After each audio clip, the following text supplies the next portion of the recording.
TV, empowering lives.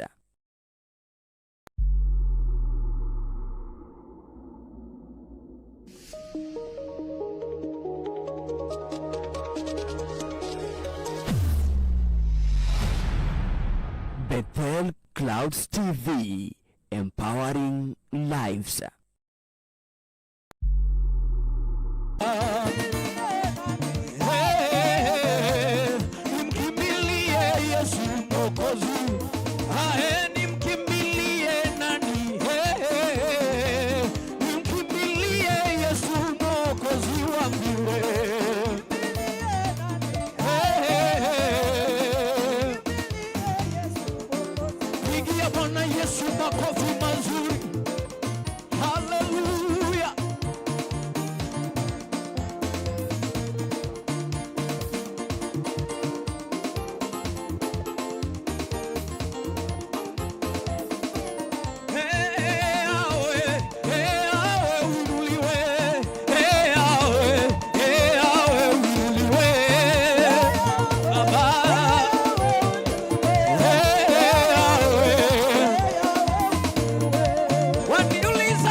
Makofi mazuri kwa Yesu.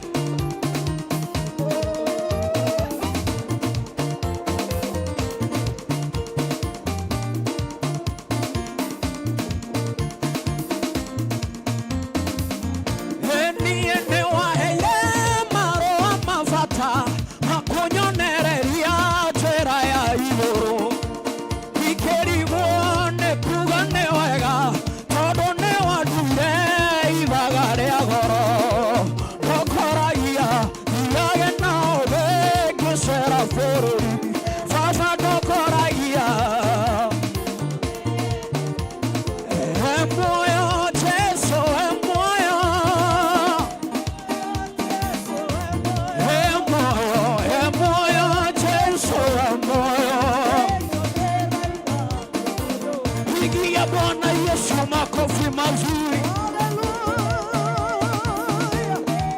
Hallelujah. Atonyaga leini watumia agasusha meya magavi na kamotumia karolera Jesu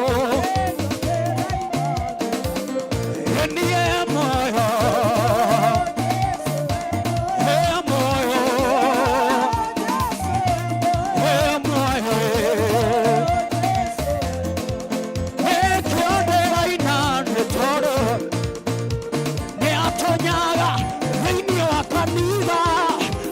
susha meya magavi naguo kaniga okarogera Jesu.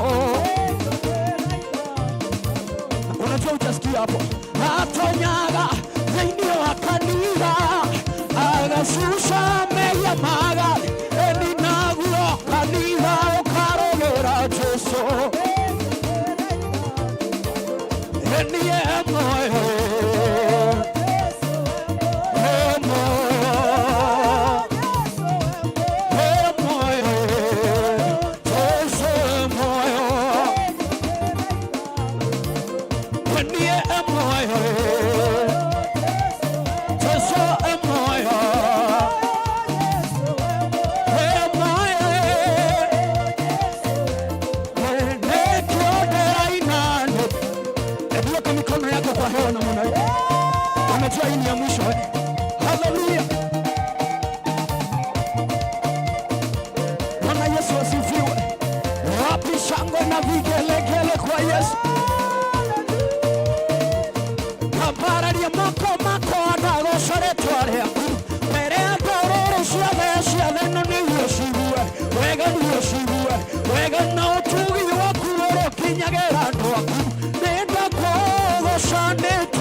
makofi mazuri.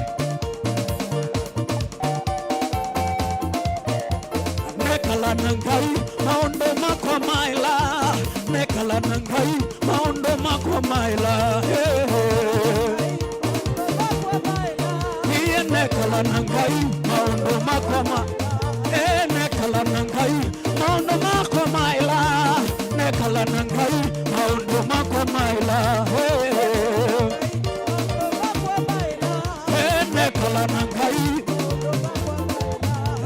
nekala nangai maondo mako maila, nekala nangai maondo mako maila. Nekala nangai. Bwana Yesu asifiwe sana. Hapa kuna wakamba. Kuna wakamba huku. Weka mkono moja. Weka mkono moja juu. Haleluya. Wakamba wanaimbanga wanasema Kibingani amaira makwa mekia kitole maasi monone molimikane nasakana maikola nilaivanga iwe Kibingani amaira makwa mekia kitole maasi monone molimikane naivanga iwe manendie masia yumba ikone adela ende movango anga ikwato edia wa mosewe maondo meo tiae Yesu ataiwa yumba ikone ngalime ibindani ole eni mekia kitole maasi manone molilikon masakana maikolamia eni masakana maikolamia eni masakana maikolamia masakana maikolamia wapi shangwe na vigelegele kwa Yesu. Hallelujah.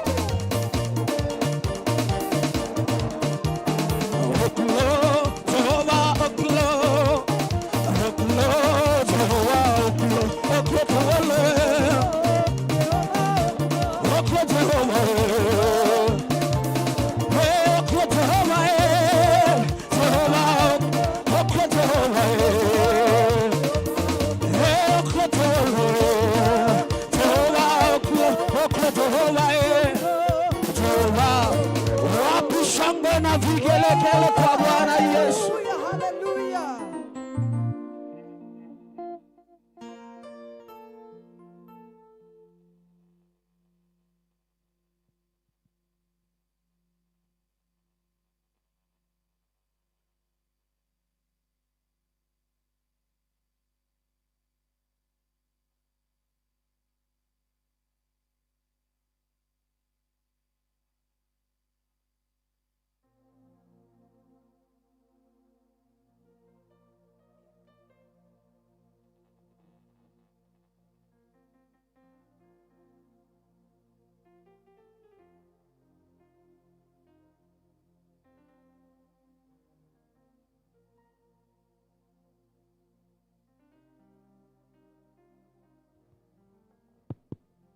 Yes, we are looking at hidden destiny dimensions. Hidden destiny dimensions. Every destiny has a dimension, and these dimensions are hidden. For you to become successful, or to conquer a battle, or to win something that is around your life, it is hidden. And all these dimensions are hidden in our parts, in our bodies, in our spirits, in our environments, in our area of work, and in many places. This is what we call that a destiny could be hidden in your hands. A destiny could be hidden in your legs. A destiny could be hidden in your mind. A destiny could be hidden in your husband. A destiny could be hidden in your wife. A destiny could be hidden in a church like this one. You may be able, your destiny is hidden in America. Your destiny is hidden in Russia, somewhere else. That whatever that for you to become, God will say, and God will give us. He told Joshua, I have given you Jericho. Joshua chapter number 1. Mungu akamwambia Joshua, nimekupatia Jericho. Lakini in the process ya nimekupatia Jericho, kuna warnings karibu 5. Anamwambia usiogope wala usifadhaike. Bwana Yesu asifiwe sana. Let's get to Joshua chapter number 1. Usiogope wala usifadhaike. After the death of Moses, the Lord's servant, the Lord spoke to Joshua, son of Nun, Moses' assistant. Remember, Moses was a leader, was communicating and talking to God on a daily basis. Moses will climb to the mountain, aende anaongea na Mungu, wanakaa na Mungu. He could even stay 40 days wakiwa na Mungu. Bwana Yesu asifiwe sana. Lakini akikuja anamkuta Joshua. Moses tried to go with Joshua, waende wakauzungumza na Mungu. Joshua akamwambia mimi sitaki. Maana ile siku walijaribu siku moja, mwanga ile iliwaka. Ile mwanga iliwaka mwanga kubwa sana, powerful. Akasema sasa kutoka leo sitaenda. Wewe ndio una uwezo wa kuongea na Mungu. Enda mkaongea na yeye. Every time Moses went to the mountain, he tried to go with Joshua, but Joshua refused. Bwana Yesu asifiwe sana. Moses was called to liberate. Moses was called atoe wana wa Israeli kutoka kwa mikono ya nani? Wana wa Israeli kutoka kwa mikono wa Misri. Na akapatiwa vipawa na akapatiwa nguvu. Kumbuka huyu Musa alilelewa kwenye nyumba ya wale ambao walikuwa watesi wake. That is the hidden secret. Maana wakati Musa alizaliwa, kulisemekana vitoto vyote vya miaka 1 and below wote wauliwe. Kwa nini? Kwa sababu mfalme na wafalme na waganga wa siku hiyo walielewa kuna mtu ambaye amezaliwa na huyo mtoto ni wa mwaka 1 kurudi chini, na huyu ndiye atakuja kutuangamiza. So they started working against this baby not to grow. They started fighting. Most of the fights that we have did not start yesterday. Most of the challenges that we are facing today never started yesterday. These are things that started even before you were born. And that is why God had to secure Jeremiah and tell Jeremiah, before you were born, I knew you. I had set you apart, sanctified you, and ordained you to become a prophet. Because God, he knew this man, if he is exposed, he's going to be killed. Bwana Yesu asifiwe sana. When Jesus was born, they planned to kill him, because even the somanyota wa mwezi na kila kitu, they were aware, they knew something's gonna happen. There is kumezaliwa mtoto, na huyo mtoto ndiye atakuja kuwa the savior. So they started working even before the mother became pregnant. And that is why the angel was told to go, and wakasema ni Holy Spirit. Mama amedugwa mimba na Holy Spirit, na Joseph wakabiwa mimba sio yako. It is not that the new mimba haikuwa ya Joseph, lakini because God wanted to consecrate this baby not to be killed. So Moses, when he started this journey, and it was so bad that every young person was being killed. They were killing every young person. So the family felt so scared about this young person. Wakasema sasa, because we don't want to see him being killed in our own eyes, let go tumfiche, tumutupe kwa kichaka, tuende tumutupe mahali ndio atuondoke, because hii mtoto akikapa atachinjwa tukiona. This baby will be slaughtered at the Swiss. You can imagine your baby being slaughtered as you look at the baby. If your baby amechukuliwa kutoka kwa mikono yako anaenda kuchinjwa, ukiangalia tu hivi ni kitu very painful. So the mother, the sisters and the brothers, they decided what? Tuendeni tumufiche mahali kwa mto. And where they took him, God guided them. For them it was just, they were going just to hide this baby, but it was the God's provision. I want to talk to somebody today that in every move of your life there is a God provision, and that is where the hidden is, the hidden secret about your life is.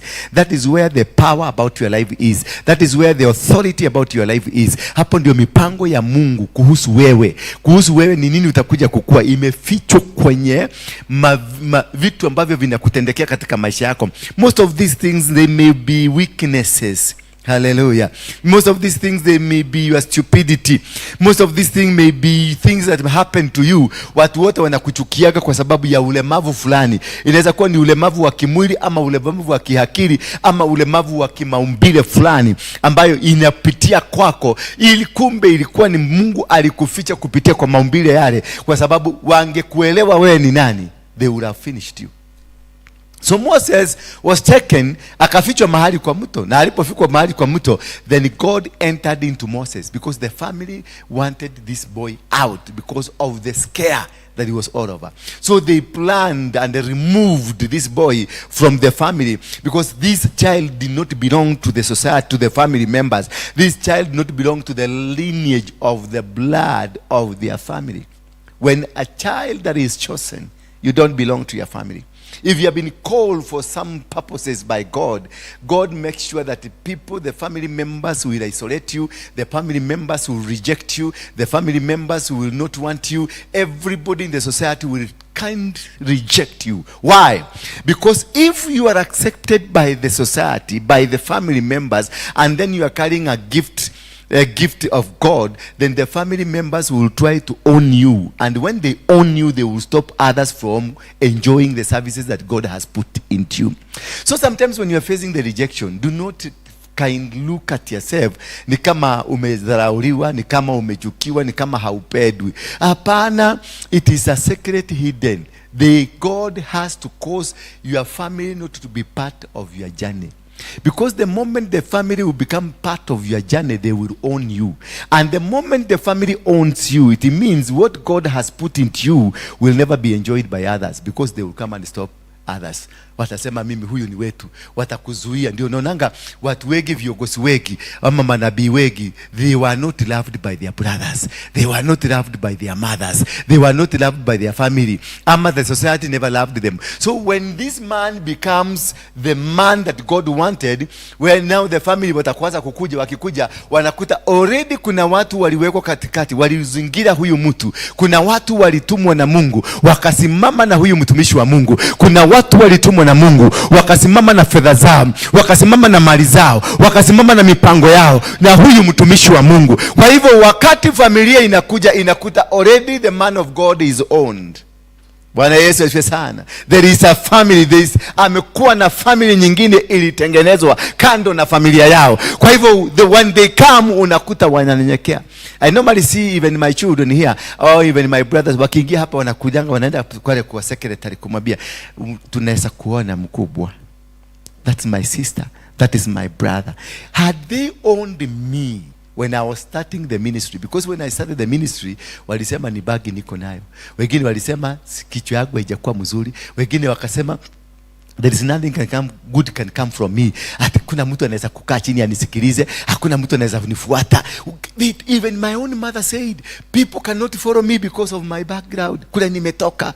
Lakini kupe Mungu alihakikisha even my father, my mother, my sisters and my brothers hawatakuwa nikianza. Bwana Yesu asifiwe sana. Do not go looking for these people to come and support you. Do not go seeking these people to come and love you when you are starting, when you are facing the challenges, when you are facing the difficulties, when you are facing all the complications of starting a ministry, starting a business, starting a family. Don't, wakiona wamekutoroka, thank God and tell God thank you because you have started me. Ukiona wamekukataa, wamekureject, go and tell God thank you because this is what I anticipated, this is what I wanted them not to support me. Because if they support me, they will kill me. The people who kills you, the people who kills the gift in you, the people who kills the word of God in you, the people who kills the power of God in you, it is not the outsider, but the people that you have grown with.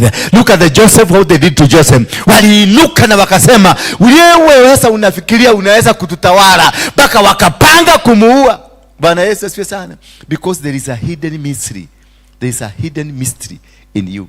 This hidden mystery, it is what that God uses to protect you, and he will use it to you as a weakness. He will use it to you as a foolishness. He will use it to you as something that people will look at you na wanauliza, sasa huyu anatuambia nini? Huyu hata hajui kuongea. Remember Moses was a stammerer. Alikuwa anajaribu nikikukumizi, akiongea hajui kuongea. Wale watu walikuwa wanajua kuongea, they were never given an opportunity. But people underestimated the stammerer.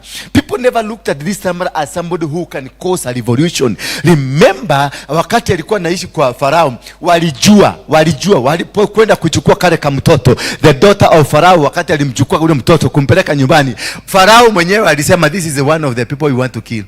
Lakini hawakumuua because they underestimated. People will underestimate you, and the underestimating that will come to you, it is not because you wanted it, but because God has a plan in it. Bwana Yesu asifiwe sana.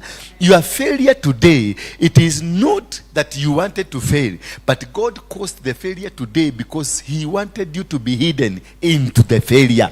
People caused you to lack a marriage, or to lack a business, or not to be educated well like others. It is not that these things were working against you, but God wanted to use that failure of today because of tomorrow. Because tomorrow he's going to make you somebody else. Tomorrow he's going to make you a prophet. Tomorrow he's going to get you a CEO. Tomorrow he's going to make you somebody big. Tomorrow he's going to make you a wife of somebody, a husband of somebody. So he will cause that failure, that rejection, that kind to hide you from the tormentors, from those who, the foes, who want to kill you, who want to kill what is in you. When Joseph revealed himself to the father, imagine his own father. He told his father that niliona nyota zikiinama na mwezi ikiinama na jua likiinama, zote zilikuwa zina. Babake akamuuliza, sasa you want to mean you rule, you utatutawala? That was the question, a very bad question. When a parent asks you that question, kayole tuada, yani unataka kusema utakuja kutukalia.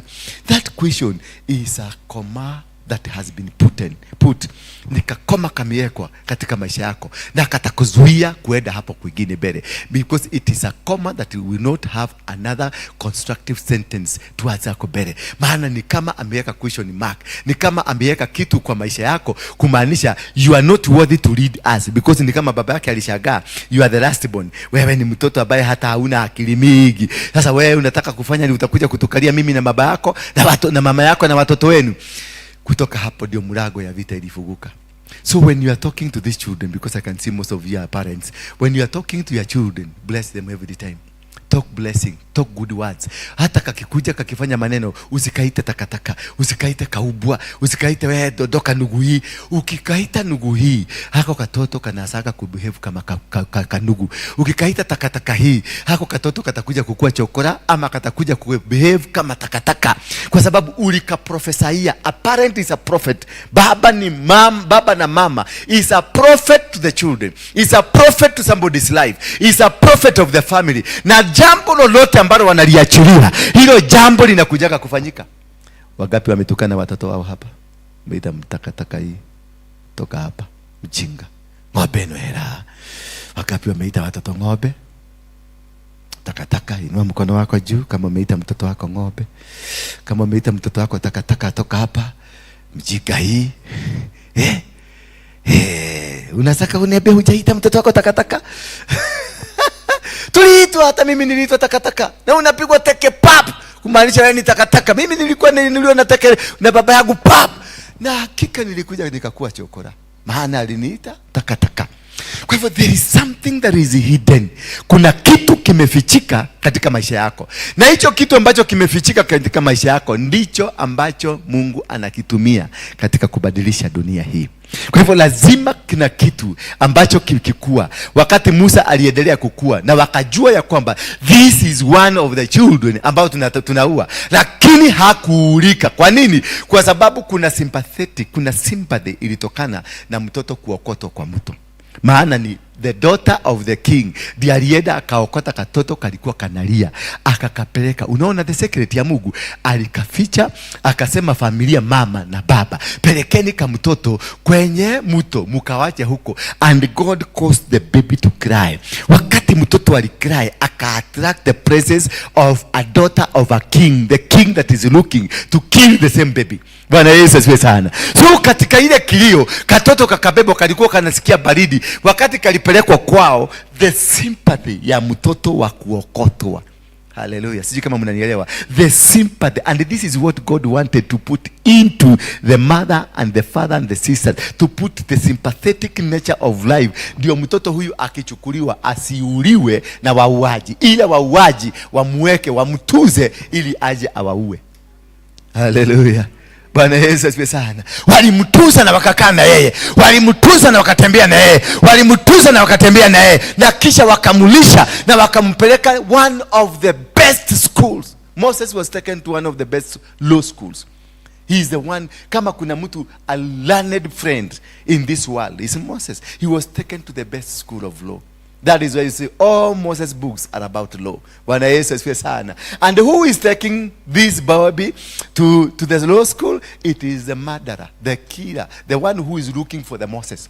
They lived with Moses that they were looking. They were looking for this liberator because they were told there is a liberator that has been brought. Kwa aliambiwa kuna mtu amekuja na huyu mtu ndiye atatoa hawa wana wa Israeli awapeleke kwao. The liberator. Walikaa na yeye ambaye walipanga kumuua, ambaye walipanga kuondoa maisha yake, walipanga kumumaliza. Mwambie mwenzako nitaishi na hao ambao wananipangia mabaya na hawatanielewa. Tutatembea na wao, hawatanielewa. Tutakaa na wao, hawatanielewa. Na mimi maana ninawaelewa, nitawamaliza.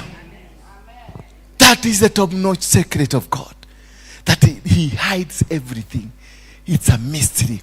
He will hide you in your tormentors. You will live with your tormentors. You will walk with your tormentors in a weakness that God will cause you to have. In that process of weakness, in that process of being rejected, in that process of being abused, in that process of being looked up down, yani watu wote wanakuangalia, wanaona ni kama haufai, lakini kule biguni inajua utakaa na wao ambao utakuja kuwamaliza. Wao waliopanga kukumaliza utatembea na wao. Wao waliopanga kukuangusha utakaa na wao. Watakulea, watakupa nguvu ya kuja kumalizana na wao. Bwana Yesu asifiwe sana. And that is how Moses became. Alipopelekwa shule, hakupelekwa kashule, maana he was taken to a royal school. He was never taken to a school in Ndura. He was never taken to a school in Kayole. Alipelekwa St. Mary's, alipelekwa Breban, alipelekwa shule za kifalme, maana ametoka kwa nyumba ya kifalme. Kumbuka ni mtoto wa peasant. Kumbuka ni mtoto ambaye si mtu ambaye hatambuliki, hajulikani. The father, the mother ni watu ambao hawajulikani, watu hawana maana, watu ambao hawana ujuzi, hawange raise pesa ya kupeleka mtu huyu kwenye shule ambayo alipelekwa. Because God wanted to equip this man. And some of these challenges that we are facing them because they are meant to equip us. Hallelujah. These challenges that we are facing, these rejections, they are universities. These challenges, they are universities. They are tools to empower you so that when God comes to give you the job that he wants to give you, you will have been equipped. You will have been prepared. You will have been taken to a position of making decision powerfully. And when you make a powerful decision, you are able to conquer mountains. You are able to bring down those forces. You are able to bring down all the powers of darkness, because you will create a law that you will have gotten it from who? The one who want to kill you will have taken you to school to train you and become a law student. So when you come to write law, when you come to put law into practice, you got everything in place. You know you have to liberate your people. You know what to use to liberate your people. You know what to do to liberate your people, because law is in your mouth, law is in your heart, law is in your mind, and therefore you got the power, the tool and everything. And then Moses was given the energetic power. Bwana Yesu asifiwe sana. Remember, he was able to kill a man and bury by himself. Hallelujah. When God is using you, he gives you some power that does not exist in other people. He killed a man and buried by himself. Hallelujah. Because he was not an ordinary person. He was a person that God had created for the purposes of the will, for the purposes of his greatness, for the purposes of what he had installed in him. When God is planning, or God has an agenda with you, there are things that he's going to put into you. Many people will not understand them. Many people will not, even yourself. It will be so difficult for you yourself to be able to understand yourself, because it is complicated. You are made to become complicated. And that's why many people around you, they look at you and they say that you are complicated. Haueleweki, wewe yani hauna msimamo, hauna direction, hauna kitu cha kueleweka kutoka ndani yako. It is not that haueleweki, ni kwa sababu you are sealed. anything that is sealed, nobody understands it. Anybody that is sealed, nobody would understand them because they are confusing. Remember, the mother and the father and the daughters and the sisters, they chose, instead of hiding this baby where they can go and see the baby, they took him away so that when he is killed, they will not be able to see. When he is killed, they will not be sympathizing with the killing of the baby. Why? Because God wanted these people to disown this baby. Hallelujah. You must be disowned for God to own you. You can never be owned by men and be owned by God. You must be disowned so that God can take the process to directly. So when Moses was taken to the river, he was disowned by his own mother, by his own father, by their brothers and sisters, so that God can initiate his process. And when immediately the boy was disowned, God initiated a process where the king himself, the killer, the murderer himself, the person who was looking for the same baby, he was ignited, and the daughter was go and pick my baby. Hallelujah. When you are disowned by man, God takes you and takes you as a baby of his own kingdom. So the people who are meant to kill you, the people who are meant to destroy you are ordered by God. Go and pick my own. And when they went to the river, they were going to take a shower, and they found a baby crying. Then God instructed them, this is my own. Take this my own to your territory, because I'm going to provide his provisions within your territory so that he can grow. Hallelujah. So once God, maybe you are thrown out, you are sent to go to you are working in a company, and then you are sent to go to Garissa, you are sent to go to Lodwa, in dry places, hardship areas, to go and walk there. Don't feel like they have offended you. God has a hand in that. God is taking and preparing you, because they would have killed you if you walked with them daily. They would have destroyed you if you walked with them daily. They would have brought you down if you walked with them daily. But when God decides to push you away, to remove you from them, it is the plan of God, so that they will not be able to notice who you are until the time comes when you are mature enough to start the job. Moses now came back to liberate the family. That is the time you see now their sister coming and saying, this is my brother. The sister and the brother coming to say, this is my brother. Until again, because they were not understanding this man, they said, is it only you who God can speak to? Because they never understood this brother of theirs. They never understood this brother as a man of God. They just thought he's a stammerer, somebody who does not know how to talk. But immediately he became big again, they started owning him. But because God had put a boundary, he made sure they would do something that will remove them from that kingdom. Hallelujah. So do not be worried of what is happening around you, because there is something God has hidden, and this that God has hidden around you will cause the protection that you need, will cause the guidance that you need, will cause the prosperity that you need. Because when the brother and sisters tried to own Moses, they were removed. How? They started talking against this man of God and asking, is it that you are the only that God can speak to? That only word. That is what the angels that protect Moses were waiting. And they came. They made sure. Is it Miriam? This Miriam and Aaron, they were punished properly. Because this man is mysterious. Any man of God around you is a mysterious man. Any person that is anointed around you is a mysterious person. And this mysterious person is guided mysteriously. He lives mysteriously. He walks mysteriously. He does things mysteriously. So any person that lives a mysterious life, walks a mysterious life, and does things mysteriously, watu wachana na wao. Wacha kungangana na wao. Hakuna mahali utawapeleka na watakumaliza. Bwana Yesu asifiwe sana. Na sio wao watakumaliza, hata watakujaka kusikia kuna mtu alikuwa anataka kukugoga, akagogwa na lori. Alikuwa amepaga na risasi na bunduki, amelala chini, kumbe nyoka ilikuja ikamuua mgogo. Because these people are angel guided. Tell your neighbor, I am angel guided, because I am not an ordinary person. I am a creator, that creation that was created purposely because of the glory of God.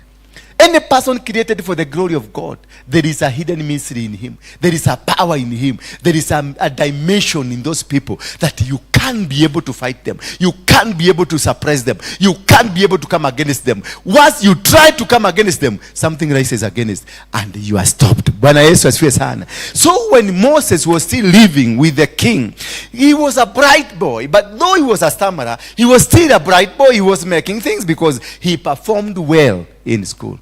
That is one thing. The chosen people, despite the challenges they have, they are performers. They do things wonderfully. You may look at them and unaona huyu ni mtu tu ameisha, ni mtu kamutu. Ati nimekutana na kamutu kengine hapo. Sio kamutu, muita mtu. Maana ile vitu vitafanyika around him, because they don't operate by themselves. They are operated.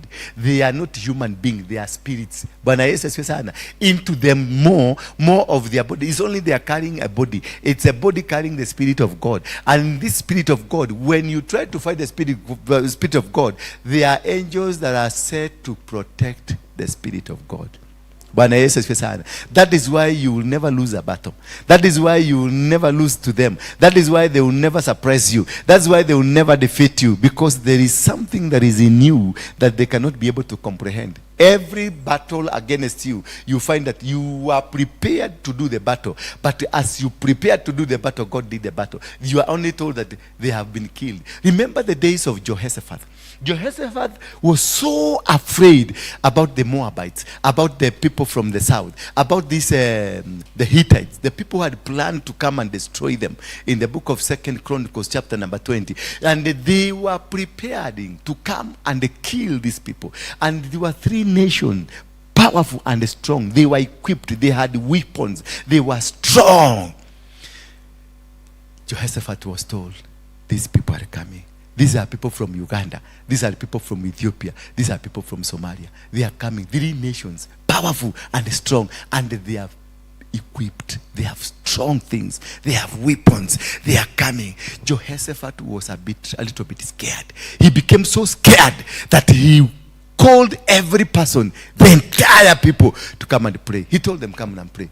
Whatever that is about to happen to us, we are going to be vanquished. These people are not jokers. These people are not small people. They are going to finish us. Then he summoned the entire community. They went for prayers. As they went for prayers, then God spoke to Jehoshaphat to tell the people to get into fasting for 3 days. That was not a thing. That was a small deal. Jehoshaphat, remember, was a king. He told the entire Kenyan people, this is Ruto now telling us we need to fast. Remember Ruto and his arrogancy. Remember Ruto and his whatever he is. Akiambia watu tuombe sasa. You can even not imagine that tunafuga. Bako utakaa tuna jicho moja umefuga na ingine ukiamwangalia uone kama kweli he meant that tuombe. And they decided, they went to pray.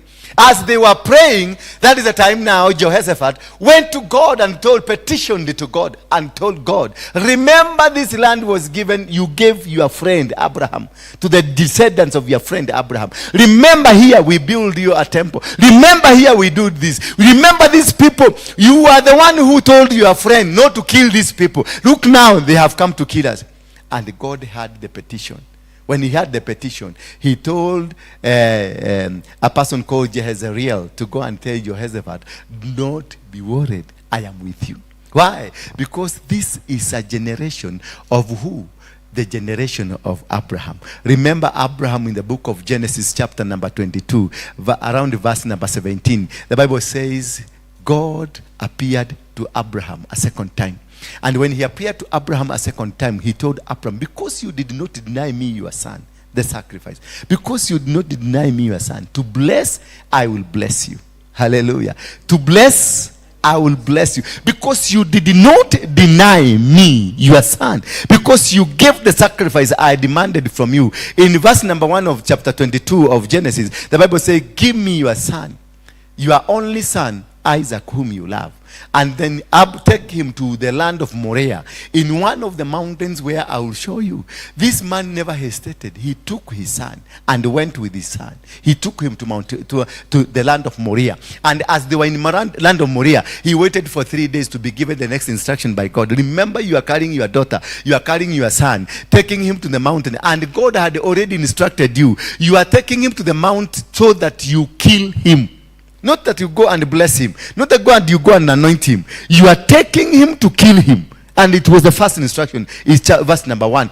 Take him to the land of Moriah, in one of the mountain that I'm going to show you, and go sacrifice him, kill him there, and offer him a sacrifice. Wow. You're killing your son. You're taking your son from your wife. You know your wife, and you cheat, you lie to your wife. Tumeenda mulima kuoba. And you know this man is not going to come back. And now you just thinking, you just imagining, how will I tell the mother, where is the son? We went to pray, yes. We went together with him. And in fact, they had carried some workers with the donkeys that they went with them. Until they reached somewhere, they stopped the workers, wakabia wa workers, nyinyi bakini hapa, wacha tuende tukaabudu Mungu. Sasa swali ilikuwa, hata hiawa waka kwenda kuabudu Mungu. Na unajua unaenda kuchinja mtoto, haukuji na yeye. Ungekuja kuambia hawa wengine, mtoto amebaki wapi? Ukienda kwako nyumbani kuambia mabibi, mtoto wako wapi? Na unakumbuka huyu ni mtoto wametafuta 90 years. Alafu naenda kuambia bibi, mtoto ametoka, ameenda wapi? But this is a mystery that was hidden in Abraham, because God wanted to bless Abraham and make Abraham the father of nations. Before you become, you have to be tested. And once you are tested, you are produced. They have to produce the real person that you are. You are tested. You are faced with the challenges. You are faced with a fire. You are faced with a challenge. Now, Abraham was not scared of challenges that God was testing him. When he was told to go to the mountain, carry your baby, take him there, sacrifice, he never got scared. He just picked the baby, come, Isaka, to the. Now they started a journey and they went. And they went knowing that I am going to kill this guy. Remember, this man committed adultery by sleeping with a house girl because of looking for a baby. He disobeyed his God because he was looking for this baby, the baby that had been promised to me. Remember again, another time, he was told by God to rise up and go to a land that you don't know. And that is where I'm going to bless you. That is weird of God. That God tells you, just wake up. You have a family. You have cows. You have goats. You have camels. You have donkeys. You have everything. And now God comes and tells you, and he's not speaking to your wife. He's only speaking to you. And he's telling you now, rise up. Simama. Nenda mpaka ile inchi naenda kukubarikia. And now you start the journey. You start telling a wife that now, neto dielewu. Where? Tuende. Tunaenda wapi? Tuna Mungu amesema tuende wapi? You know, kama ukipatana mwanamke wa Nyeri atakukula slap. Bwana Yesu asifiwe sana. Ama mwanamke wa Kiambu atakuweka. Mwanamke wa Murang'a anaweza kubali. Unajua mwanamke wa Murang'a anaweza kuwa royo kidogo. Anaweza kubali, lakini maswali utaenda ukijibu pole pole. Lakini wa Nyeri atakuuliza, baba Karaja, kichwa yako ni mzuri?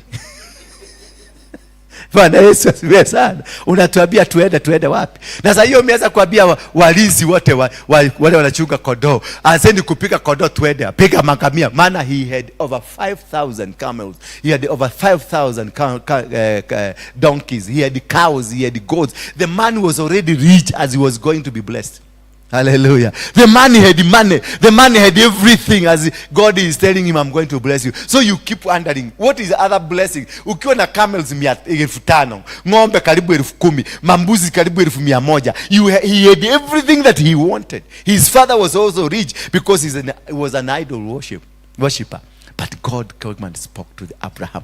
Na akaambia Abraham, asa safari, uende mpaka ile nchi ninaenda kukubariki. I'm taking you somewhere. I am going to bless you. Hii nchi ya kuambia ni gani? Kwa hivyo hauna reason ya kuambia mke wako where you are going. You know, it's better anakuambia tunaenda Kayole, sasa muase argument. But he told him, wake up. Asa safari, tuende mpaka ile nchi. Kuna mahali I am going to bless you. The question first as a human being, why can't you tell? Then we will go to Kataroni. Bwana Yesu sasa, I will go to Heaven's Gate to hear clearly from God, which is this country that he wants me to go. But this man never went to Kataroni. This man never went to Heaven's Gate. This man never went to the synagogue to seek to understand from God.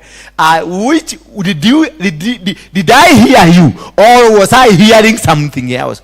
This man, there is nowhere in the Bible that says this man complained or wanted to go and seek again from God, or even wanted to hear from God once again.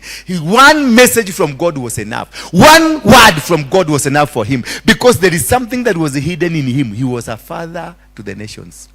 Remember, he was told by God that in you there is a generation, and this generation will go into the slaveliness of 400 years. 400 years. When he was being told of a generation that will go to the kwenye utumwa wa miaka 400, he didn't have a baby, but he believed that my generation, and he didn't have even a prospect of getting a baby. He didn't even have something, because I think the doctors walikuwa wamemwambia hauna mayai.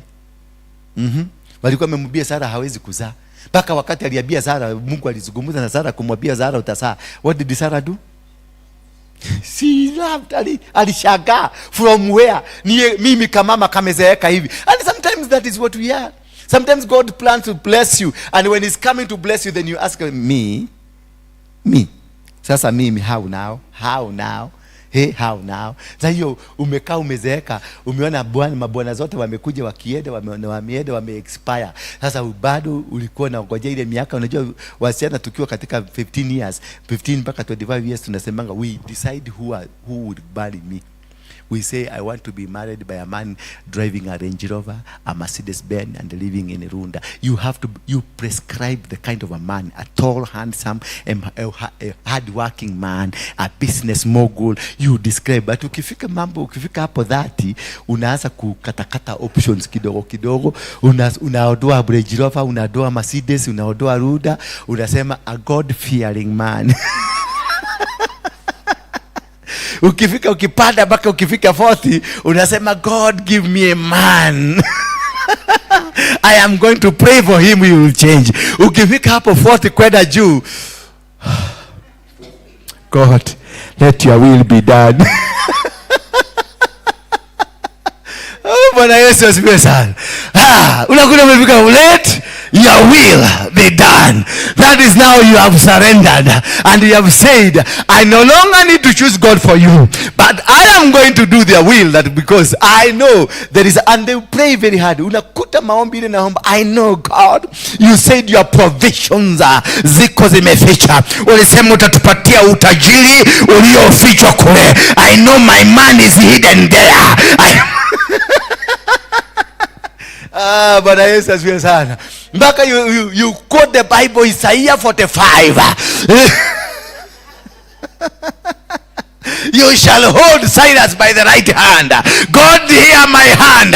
This is my hand, now hold it now. The right hand is empty, hold it. Bwana Yesu asifiwe sana. Hallelujah. There's a time I was, there is this, I don't know whether this is the same Oropoko who came to Kenya, apale KICC, some years ago. And he was praying, I don't know whether it's Oropoko, this one or another one. And he said that he's going to pray to women who does not have wives, and they will be married. Instant marriage. Did you remember that day? How many of you went there? Women. How many of you went there? KICC. About 5,000 women went, more than 5,000. There were 8,000 for sure. 80,000. And the entry was 2K. The entry, 2K. And that is the entry peke yake. Sadaka hawajatoa. Na hata hawajatoa bego ya kupanda hiyo bego. Hawajatoa bego, hawajatoa sadaka. They have not, yani kuingia peke yake 2,000. And these were 10,000 women. Ni pesa gapi? Na kuna wale wengine walituma kwa mitandao. Kuna wengine walituma kama Roda alituma kwa mtandao. Bwana Yesu asifiwe sana. Sasa 10,000 times 2,000. Already alikuwa na how much is that? Is it 200? 20 million. It's around 20 million. Already 20 million before entry. I think I need to do something like that. Tuite wanawake wote wale wanatafuta mabwana. Nimelilizwa, Mungu ameniachilia anointing ya kuombea, ya connect. I'm going to connect. Just once you enter there, connect. I'm connecting. And the people lined up to KICC. Hallelujah. And I think hapo Roda ndio ulipata nini? Hauni hoona ile mudhuri? Did you plant a seed? You went there? Okay, you had one. And this is the mysteries of understanding things. When now Abraham was akiambiwa na Mungu, he was told by God, I am going to bless you. But he was never told where he is going. Because God was testing the faith of this man. What God is planting in you is being tested on that line. God will never test you on a different line. God will only test you on the line that he wants to use you for. Bwana Yesu asifiwe sana. Because this is a father of faith. This is a father of faith. And being a father of faith, this man was being tested on faith. When you are told just rise up and go to a land that I'm going to bless you, you see, this is a funny God that he tells you right now, in your comfort zone, when he was really comfortable with the camels, with the cows, with everything, and with the money, with the riches, and with the control and the supremacy. This man was told again, rise up, I am going to bless you.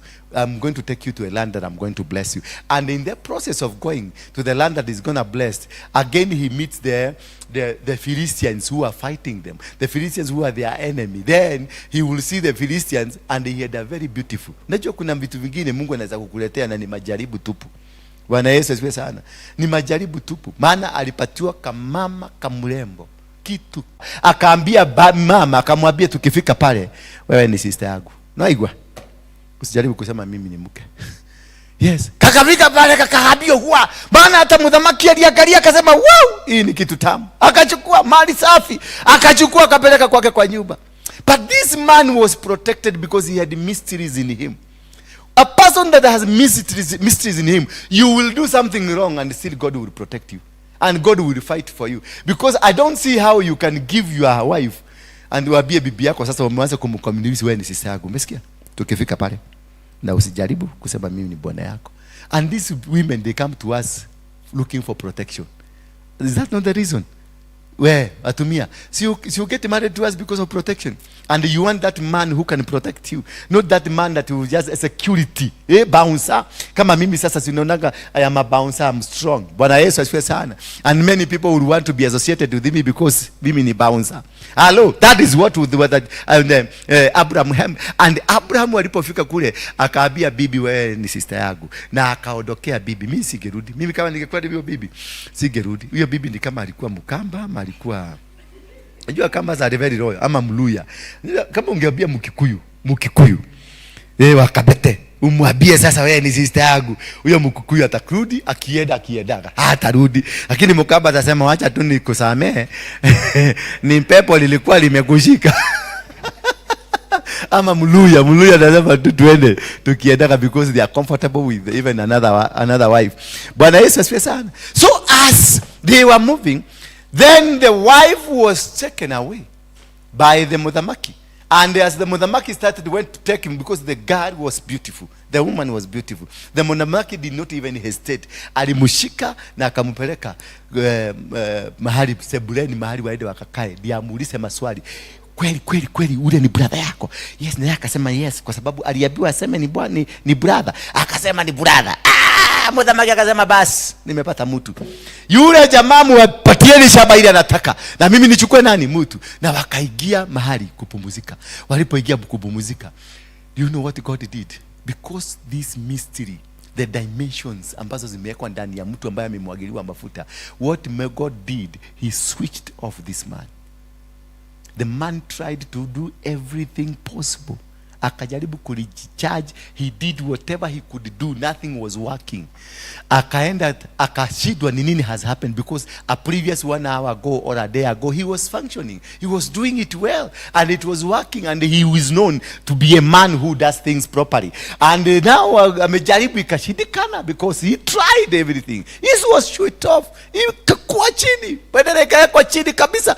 Mose akatoka akasema nileteeni mtu mwingine, akaletewa, badala akasimama. He performed very well even before kitu hajaifanya nyingine. Akasema sasa wacha nikimbia haraka nirudi huko. Kakua ikazimwa. Because God has a way of protecting his people. You cannot eat something that belongs to a man of God, or something that belongs to a man chosen by God. God will fight for you when you don't know why he's fighting for you. God will protect you when you don't know why he's protecting you. God will stand with you when you don't know why he's standing with you. There is nothing good Abraham had done. In fact, Mungu alikuwa nafaa kutandika huyu mjamaa kwa sababu ya kupatiana bibi yake. Anasema ni sister. Mungu kama ni mimi, Mungu nikasema no. How can I choose your wife? Because wanasemanga whoever finds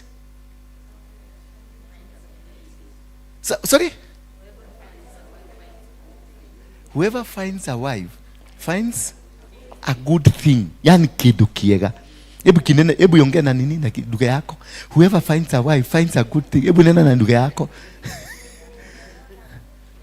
Nione kidu kiega. Yani ni kitu kizuri. Praise be the name of God. Kitu kizuri. Yani alikuwa Mungu amempatia kitu kizuri mpaka yeye mwenyewe. Unajua mume wako akiona uko beautiful. Unajua beauty inakuanga when we are courting you. Did you know that? Women are always beautiful when are being courted, but immediately they get inside, they become ugly. Najua zamani nikitokosa huyu, for example, kuja nikutokose. Nikitokosa huyu tulikuwa tunatembea, hata tulikuwa tunafanya nini? Tunaenda hivi na ninamununulia maua. Tukienda, wakati nilimuoa namwambia kaedaga na kuja. Bwana Yesu sana. Nataka nafanya nini? Nakuja ama nachomoka mbele. Anabaki mita 300 huko nyuma akikuja. Because you automatically become ugly after God, you've been taken. That this man Abraham kept with the wife and saw the beauty of the wife, irrespective of the usage, irrespective of the time they lived together. So that is why he could even give the wife aseme ni sister. Abraham wasiuliwe kwa sababu ya sister, ya wife. Na akatoka hapo na akaenda. When now God saw the genuinity from this man, because this man was not acting on himself, he was acting on the purposes of God because of the calling of God. Praise be the name of God. The calling of God is very important. That which God has called you for, he will protect you because of the calling you are carrying. He will fight for you because of the calling you are carrying. Because you are not an ordinary person. You are a unique person carrying a message of God to the generation. Abraham was carrying a message of God to the generation. And after they won this battle, remember, after the man was switched off like several times, he called even the witches to come. Waganga waliitwa, chronometers waliitwa, watu waliitwa, manabii waliitwa kuja kujua ni nini, why this one akienda hapa inafanya, akirudi hapa haifanyi. And then he was told, huyu ni mke wa wenyewe. Akaita Abraham, kwa nini ulinidanganya? Kwa nini ulinidanganya ati huyu si mke wako na tumejua ni mke wako? Akamwambia, nini niliogopa mnaweza kunimaliza? Si ungetuambia tu, tunakuheshimu. Kumbe mafuta inaonekanaga hata kwenye uso wa maadui yako. Mafuta inaonekananga hata kwenye your adversaries, people who try to fight you. Mafuta inaonekananga. Mfalme aliona mafuta yale na akamwambia, ungetuambia na sisi hakuna kitu tungekufanya. Na immediately they apologize to him. These people are gonna come, watakuja ku apologize kwako. Hao ambao walikuwa na kumaliza, they will come and say sorry. We wish we knew who you are. I wish I knew how powerful you are, the king, you are the prophet, you are the person anointed because of the purposes of God. I wish I knew. Kumbuka the days of Job, when everybody had even told him, kataa huyo Mungu. Kotarona, yani uoni huyo Mungu venye umeteseka na yeye. Uoni venye watoto wako wamekufa, kila kitu yako imekufa, mabuzi zimekufa, ng'ombe zimekufa, yani naendelea kukufa na hiyo Mungu yako. Denounce him. Amekutesa ya kutosha. There are things, don't worry of the kajane you are going through now. That kajane, it is a plan of God. It is getting you somewhere where everybody will come and witness and say, indeed, this was God. These are acts of God. When Job went on and worshipped God continuously without fainting, later on, God came. God was witnessed. God was seen through the faithfulness of Job. Just be faithful. Wait for this God. Your God will be seen. Your God will be witnessed. Your God will be known. They will try to finish you. They will not be able to finish you. They will try to persuade you. They will not be able to persuade you. But at the end of the day, they will come and join you worshiping your God. Praise be the name of God. Hallelujah. Bring your sacrifices and your tithes so that we can finish together. The time has really gone. I'm sorry to have kept you that much.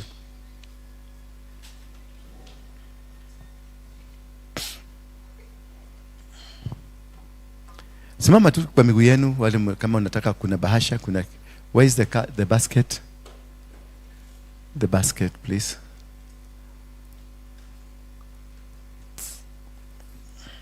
Wekeni kwa bahasha mlete hapa mbele.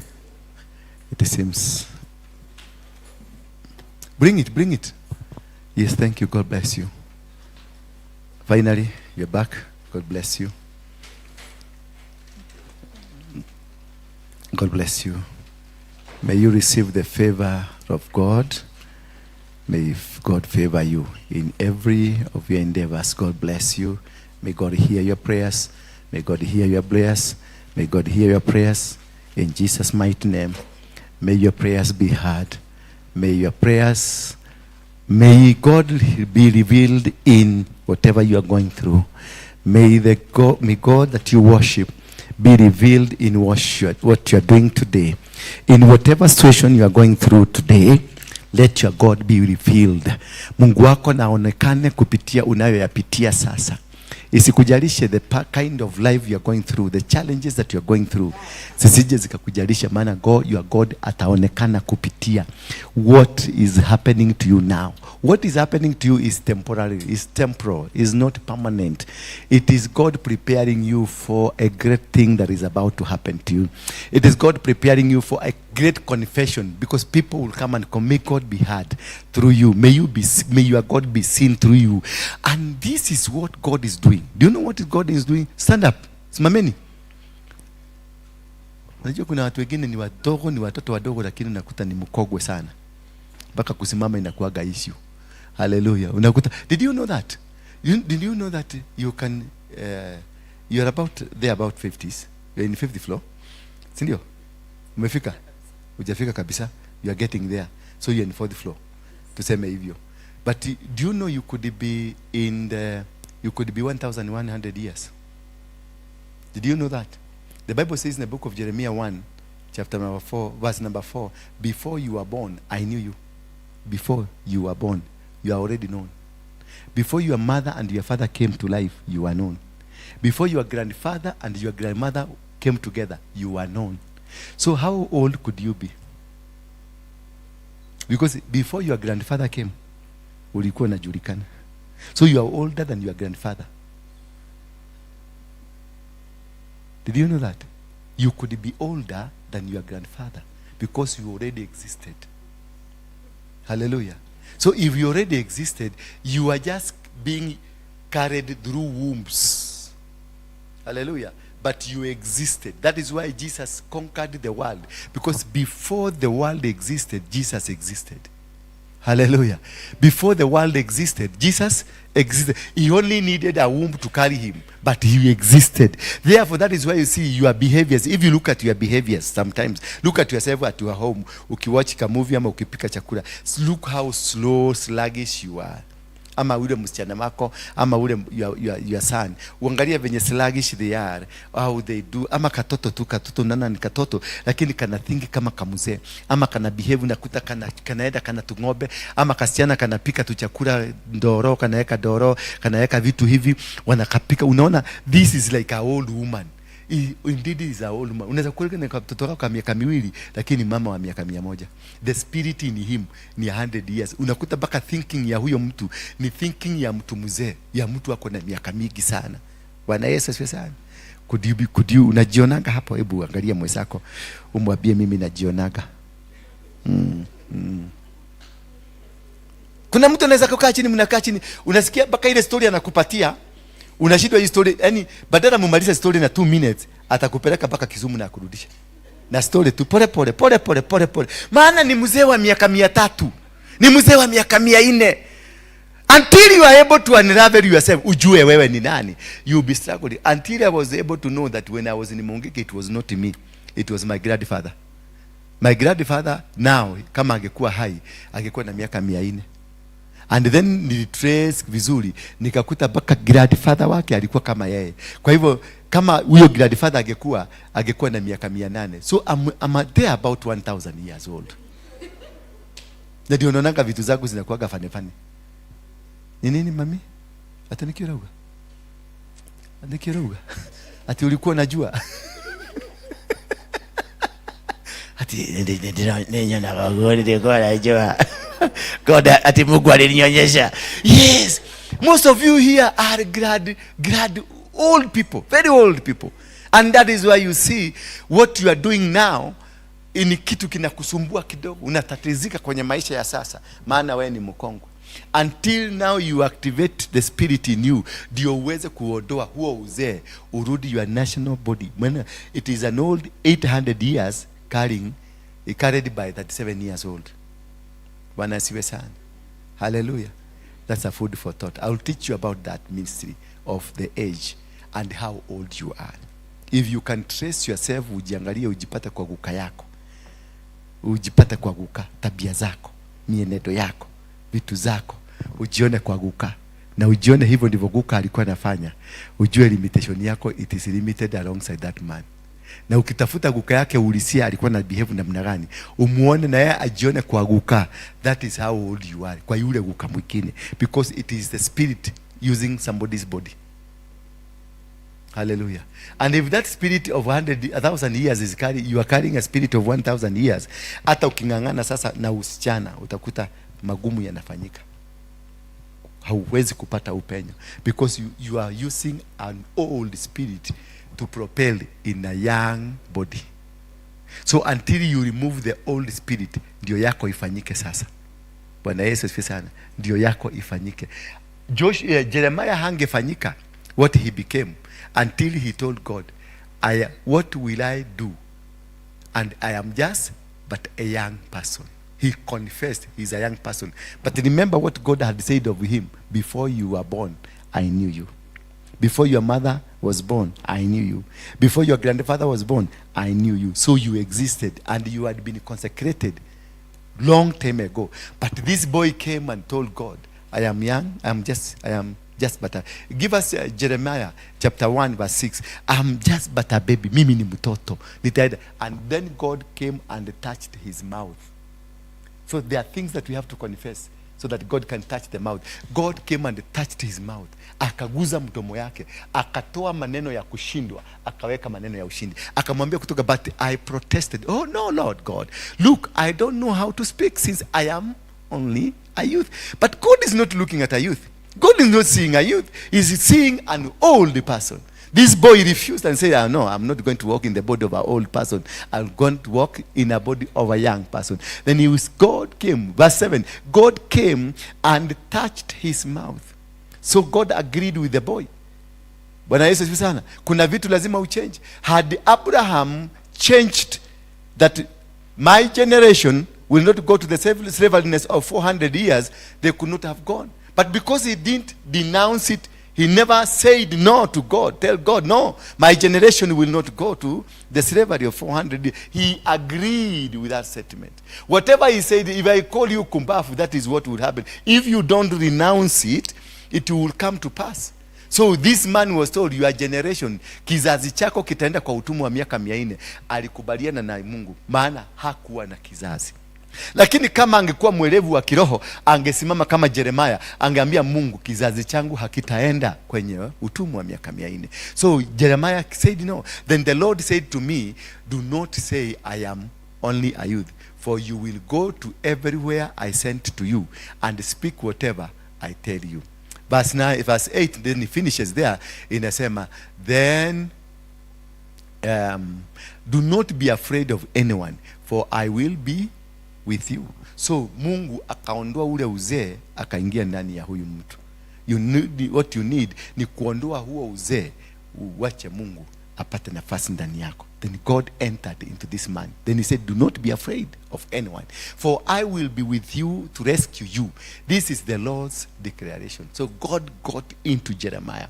He removed the old Jeremiah, then he put a godly Jeremiah. So wherever Jeremiah went, verse 9, wherever Jeremiah went, he was with God. It is God who was doing miracles. It's God who was doing. Remember when Moses was about to go, he went back to God and told God, I am not going until you enter me.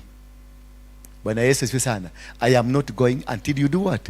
Enter me. So whatever journey you are embarking today, do not go until God enters. Remove that grandfather that is in you. Remove that grandmother that is in you. Remove that grandmother that is in you. Remove them and allow God to take that responsibility and use your body to go.